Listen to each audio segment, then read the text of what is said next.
Hello everyone, welcome to digital maths. हम आ गए हैं गाला पेपर 4 स्टैंडर्ड मैथ्स का सेक्शन ए। भाई अब तक हमने पेपर 2 पेपर 3 डाल दिया है। आप लोग को चेक करना हो, गाला बेसिक है, स्टैंडर्ड है, सबके सब पेपर्स के हम लोग धीमे धीमे सॉल्यूशंस प्रोवाइड कर रहे हैं। और मैंने डिस्क्रिप्शन के अंदर पेपर जो प्लेलिस्ट है उसकी लिंक डाल दी है, ताकि आपको कहीं ढूंढना ना पड़े। डायरेक्टली प्लेलिस्ट में जाके सारे paper sequence wise name wise दिया हुआ है।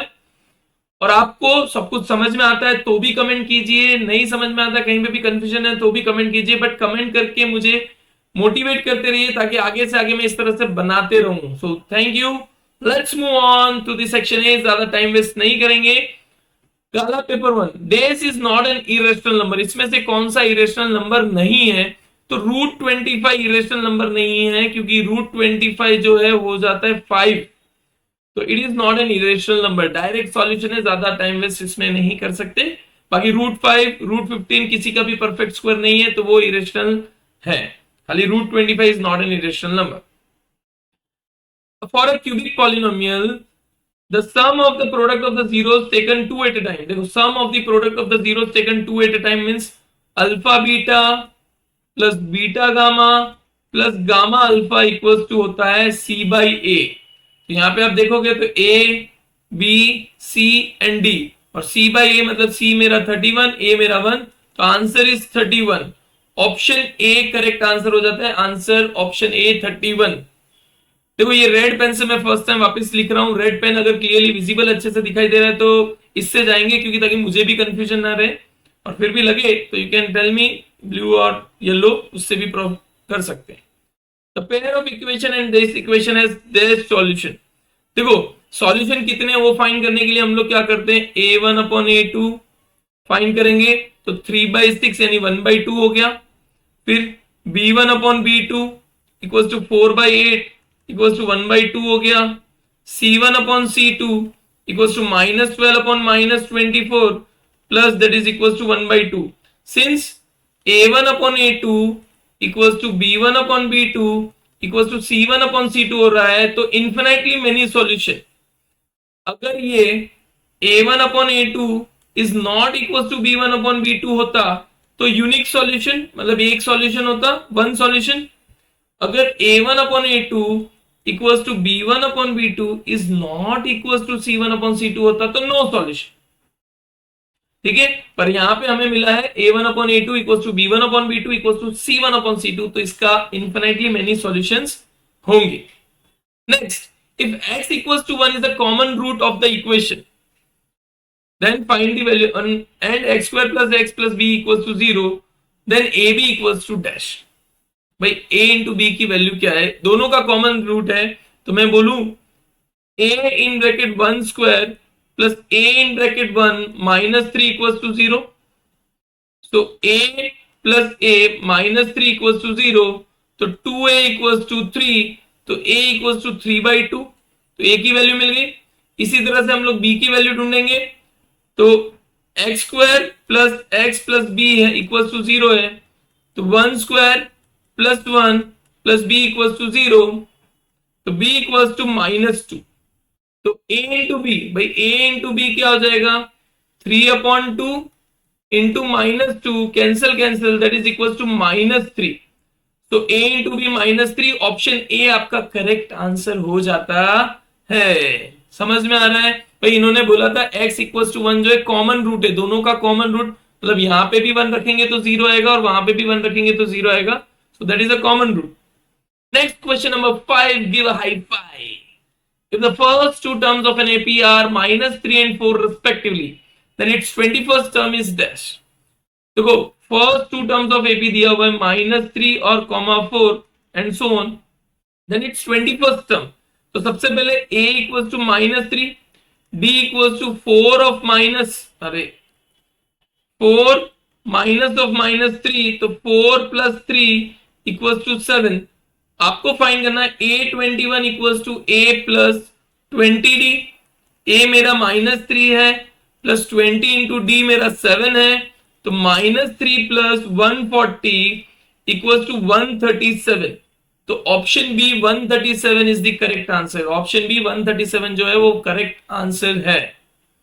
Next, in triangle ABC and P Q R, भाई ट्राइंगल एबीसी और ट्राइंगल पी क्यू आर इस तरह से सिमिलर दिया हुआ है, एबीसी और P Q R. If the perimeter of triangle ABC is 50, perimeter 50 है, and the perimeter of PQR is 40. If AC equals to 22, then PR equals to how much? वैसे अगर AC 22 है तो PR क्या होगा? तो इसमें एक चीज समझ लेना, दोनों ट्राइंगल सिमिलर है तो उनके साइड्स का रेशियो सिमिलर होगा। तो AC upon PR will be equals to perimeter of triangle ABC upon perimeter of triangle PQR।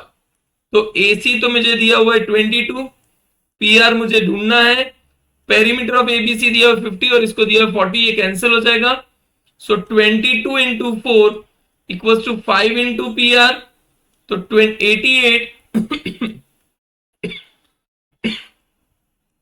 88 upon 5 equals to PR, तो PR equals to 17.6। So option B 17.6 is the correct answer. तो PR की value क्या हो जाएगी? 17.6।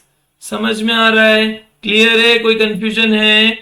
जैसे भी जिस तरह से हम लोग करते हैं प्रॉपर वे में ध्यान रखिएगा। If the centroid of the triangle with the vertices this and this is 6,3, then x, y equals to what? देखो सेंट्रोइड दिया हुआ है, सेंट्रोइड का फॉर्मूला होता है x, y जैसे है equals to g x1 plus x2 plus x3 upon 3, y1 plus y2 plus y3 upon 3। और जहां पे सेंट्रोइड दिया हुआ है 6,3 और यहां पे दिया हुआ है 7 plus y plus 9 upon 3, x minus 6 plus 10 upon 3। अगर हम लोग कंपेयर करें पहले इसको 16 plus Y upon 3 equals to 6, तो implies y equals to 18 minus 16 equals to 2। तो y की वैल्यू क्या आ गई? 2। ठीक है, यहां पे देखो y की वैल्यू तो आपकी आ गई 2, तो y इक्वल्स टू 2 हो गया। अब x plus 4 upon 3 equals to 3, तो x प्लस 4 इक्वल्स टू 9, तो x इक्वल्स टू 5। तो y की 2 आई और x की 5 आई, तो 5,2। भाई हमको पूछा है x, y, तो ये हो जाएगा 5,2। जो ऑप्शन दिया हुआ है 5,2 इज द करेक्ट आंसर। 7 थाला फॉर अ रीजन। क्या बात है। 1060 अपॉन 1030, तो 1060 अपॉन 1030 अगर कर रहे हैं तो 1060 की वैल्यू होती है √3 और 1030 की वैल्यू होती है 1 अपॉन √3।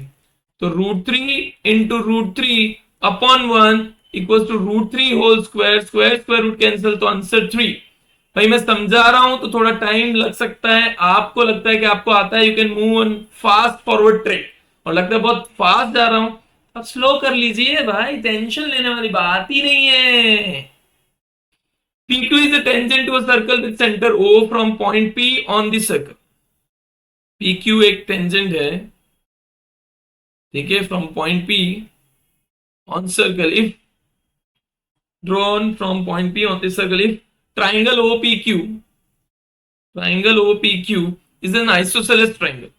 थोड़ा आइसोसेलेस जैसा बनाए, एक टेंजेंट है OPQ आइसोसेलेस ट्राइंगल है, ठीक है। देखो यहां पे 90 डिग्री है, मतलब आइसोसेलेस तो यही हो सकता है, ठीक है। Then angle OQP equals to कितना? PQ is a tangent to a circle with center O drawn from the point P on the circle। Point P on the circle है, ये थोड़ा सा उल्टा हो जाएगा भाई, पॉइंट P इधर और पॉइंट Q इधर, कुछ फिगर में ठीक है, बट इफ, क्योंकि देखो रेडियस और टेंजेंट तो परपेंडिकुलर होते हैं, वो हमें पता है, और आइसोसेलेस ट्राइंगल मतलब ये दोनों एंगल इक्वल होंगे, तो 90 प्लस x, मान लो ये भी x है और ये भी x है, इक्वल्स टू 180, तो 2x इक्वल्स टू 90, तो x इक्वल्स टू 45। मतलब एंगल OQP जो है 45 डिग्री होंगे। कितने होंगे? 45 डिग्री। क्लियर? समझते रहो आइसोसेलेस ट्राइंगल क्या है क्या नहीं है, ध्यान रखना है। In a circle with radius 12 centimetre, the perimeter of the sector is 36 centimetre, then the area of the sector is what? अब समझना, एक सर्कल है जिसका रेडियस 12 सेंटीमीटर है, उस सेक्टर का पेरीमीटर दिया हुआ है 36 सेंटीमीटर, ये रेडियस 12, ये रेडियस 12, पेरीमीटर दिया हुआ है 36 centimetre, then area of the sector क्या होगा? तो सबसे पहले पेरीमीटर मींस, पेरीमीटर हो जाता है रेडियस प्लस आर्क लेंथ। ठीक है, तो 36 इक्वल्स टू 12 प्लस एल, तो एल मेरा इधर हो जाएगा 12 सेंटीमीटर, आर्क की लेंथ हो गई। अब हमारे पास एक फॉर्मूला है area of sector A equals to half L R, तो 1/2 इंटू 12 इंटू 12, तो 12 6 तो आपका आंसर आ जाएगा 72 centimetre square. Perimeter of the sector, area of sector हो जाएगा 72 सेंटीमीटर स्क्वायर। ये फॉर्मूला याद रख लो, area of sector is equal to length of sector into radius upon 2। ये प्रॉपर फॉर्मूला है, उसके अकॉर्डिंग आप कर सकते हो। ठीक है, the ratio of radii of two cone is, भाई दो कॉन है, उनका रेडियस का रेशियो r1/r2 इज 3/5, हाइट का ratio h1/h2 equals to 25/9, then the ratio of their volume, तो वॉल्यूम 1/वॉल्यूम 2 क्या होता है? 1/3 pi r square h, r1 square h, 1/3 pi r2 square h2, तो 1/3 और 1/3 pi cancel, r1 square h तो इधर हो जाएगा 3/5 का होल स्क्वायर, 25/9 का 9, सो 3 का स्क्वायर मतलब 9/25 इंटू 25/9 इक्वल्स टू, ये कैंसिल हो जाएगा, ये भी कैंसिल हो जाएगा, तो 1/1, सो v1 ratio v2 equals to क्या हो जाएगा? 1/1। तो ऑप्शन दिया हुआ है 1/1, v1 ratio v2 is 1/1। If the mean of the observation x, x plus 3, x plus 6, x plus 9 and x plus 10 is 10, then x equals to what? तो x बार क्या होता है? x plus x plus 3 plus x plus 6 plus x plus 9 plus x plus 12 upon, भाई कितने observation है? तो 1 2 3 4 5 observation है, तो अपॉन 5, यहाँ पे मीन दिया हुआ है 10, 5x plus 3 plus 6 9, 9 plus 9 18, 18 plus 12 30 upon 5, so ये हो जाएगा 50 minus 30 equals to 5x, implies 5x equals to 20, तो x की वैल्यू हो गई 4। ऑप्शन क्या है? 4 दिया हुआ है, देखो वैसे तो फिलिंग द ब्लैंक्स में ऑप्शन होते तो और मजा आ जाता है, भाई ऑप्शन दिया हुआ है कर लेते हैं, but still in a class there are 35 boys and 25 girls, the probability that girl is elected, so probability of girl equals to 25/60, क्योंकि टोटल तो भाई टोटल कितना है? टोटल आपका हो जाता है 35 प्लस 25 इक्वल्स टू 60, तो 25 5 5 जा 5 12 जा, so probability of monitor is 5/12, true by true होगा, गर्ल सिलेक्ट होगी उसकी प्रोबेबिलिटी ट्रू हो जाती है। Next, the graph of the quadratic polynomial intersect the x-axis at 2 points at least।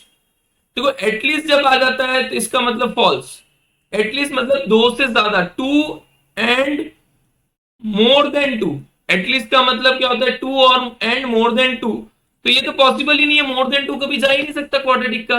हाँ, यहाँ पे अगर at most होता, at most 2 होता तो हम लोग फिर ट्रू बोलते, बाकी एटलीस्ट के लिए तो फॉल्स ही आएगा। क्लियर? चलते हैं next question number 15। The equation x square plus x plus half equals to 0 is no real roots, भाई उसके लिए तो डिस्क्रिमिनेंट फाइंड करना पड़ेगा, d equals to b square minus 4ac, तो b स्क्वायर मतलब 1 का स्क्वायर माइनस 4 इंटू 1 इंटू 1/2, 2 का तो 2 हो जाएगा, तो 1 minus 2 equals to -1। Since d जो है लेस देन 0 हो रहा है, नेगेटिव है, देयरफॉर नो रियल रूट्स, सही है भाई, नो रियल रूट्स आएगा, सो इट इज ट्रू। भाई इसका आंसर क्या हो जाएगा? ट्रू, टरू टरू टरू टरू हो जाएगा।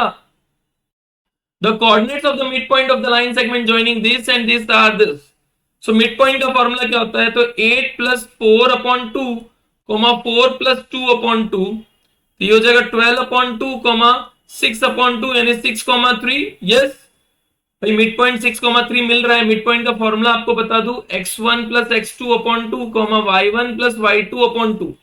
तो मिड पॉइंट हो रहा है, तो इट इज ट्रू भाई, ट्रू। फॉल्स तो नहीं बट ट्रू है ये वाला। तो देखो हमने एमसीक्यू कर दिया, फिलिंग द ब्लैंक्स कर दिया, ट्रू और फॉल्स कर दिया। अब चलते हैं 1 मार्क्स क्वेश्चन की तरफ जो सॉल्व करना होगा। If the circumference in the area of the circle are numerically equals, भाई सर्कमफ्रेंस 2πr और एरिया ऑफ सर्कल πr² दोनों इक्वल है, find the diameter of the circle. तो r से r कैंसिल हो गया, तो 2r/r इक्वल्स टू r। तो r मेरा मिला मुझे 2 सेंटीमीटर या 2 यूनिट, मैं बोल देता हूं सेंटीमीटर दिया नहीं है, तो 2 यूनिट।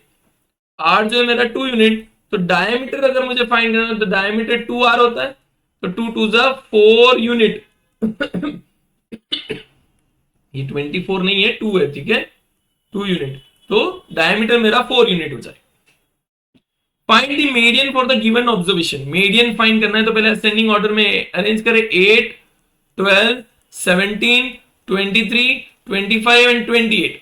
और ऑब्जर्वेशन कितने, 1 2 3 4 5 6 ऑब्जर्वेशन है, तो मिडल 2 ऑब्जर्वेशन का एवरेज। तो मीडियन इक्वल्स टू 17 प्लस 23/2, तो ये हो जाएगा 40/2, यानी मीडियन आपका हो जाता है 20। समझ रहे हो। अगर ऑड होता, मान लेते ऑड होता 1 2 3 4 5, तो सिर्फ डायरेक्टली सेंटर वाला आपका मीडियन हो जाता, लेकिन यहाँ पे इवन नंबर ऑफ ऑब्जर्वेशन है तो हमें मीन लेना पड़ेगा, एवरेज लेना पड़ेगा। Find the ratio of LCM and HCF of the least composite number and the least prime number. देखो LCM of least composite number तो 4 है, प्राइम नंबर 2 है, वो हो जाएगा 4। और एचसीएफ ऑफ 4,2 का एचसीएफ हो जाएगा 2। ये तो आपको पता ही है भाई, लीस्ट कॉम्पोजिट नंबर होता है 4 और प्राइम नंबर, लीस्ट बोला है, लीस्ट प्राइम नंबर वो होता है 2। बाकी तो एलसीएम एचसीएफ आपको पता ही है किस तरह से हम फाइंड कर सकते हैं। Is 0.5 a root of the equation और नॉट। तो क्या करना है, x की जगह हमें 0.5 रख के चेक कर लो। तो LHS equals to x² minus 0.25, तो 0.5 whole square minus 0.25, 0.25 minus 0.25 equals to 0 equals to RHS। Therefore 0.5 is the root of equation. भाई 0.5 इस रूट इक्वेशन का रूट है मतलब है। For the polynomial p of x given in the section A, their sum of zeros s and the product of zeros p are given in the section match the list। देखो first equation में देखें भाई 21 का अगर work करूं, alpha plus beta होगा minus B by A, alpha into beta होगा C by A, means minus of -5/1 यानी 5 हो जाता है, 6 -6/1। तो फर्स्ट वाले का तो होगा 5 एंड -6, 5 एंड -6 मतलब ऑप्शन बी, ये वाला हो जाएगा 21 का। और सेकंड वाला जो है 22 के लिए अल्फा प्लस बीटा हो जाएगा -5/1 यानी -5, अल्फा इंटू बीटा हो जाएगा -6/1। तो दोनों ही माइनस में आएंगे, तो इसका हो जाएगा ए, यानी यहां पे हो जाएगा 22 नंबर। क्लियर है। कैसे फाइंड करना है, क्या करना है, ध्यान रखना पड़ेगा। cos 30 की वैल्यू होती है √3/2, cot 60 की वैल्यू होती है 1/√3। ये तो वैल्यूज आपको याद करना पड़ेगा, टेबल अगर एक बार याद कर लोगे तो हो जाएगा। So this was all about standard paper number 4 section A. So thank you for watching. Don't forget to subscribe, like, share and comment. आपको अच्छा लगा तो भी कमेंट करें, नहीं लगा तो भी कमेंट करें, ताकि मुझे पता चलता रहे मुझे क्या करना है। और प्लीज अपने दोस्तों को शेयर करना ना भूले, आपका सपोर्ट मुझे भी चाहिए। So thank you for watching, bye bye.